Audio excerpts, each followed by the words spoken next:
自从入住新家之后，就发现家里的柜子是越来越乱，烦死了！但是网上一搜，只要跟收纳沾边的都要好几百。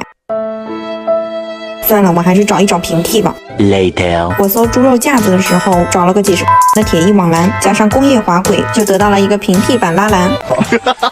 9的麻辣烫盆用来当抽屉，加上3的鱼缸包边条，一个简易的收纳抽屉就有啦。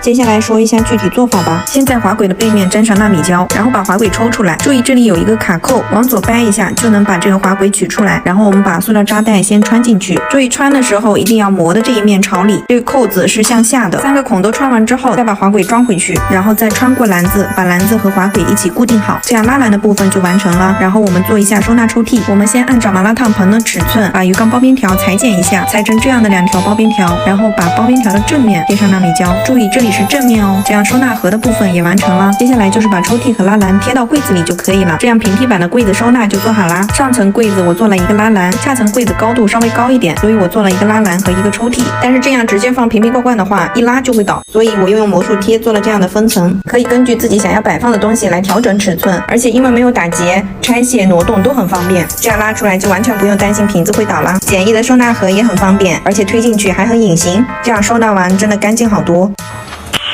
Nice。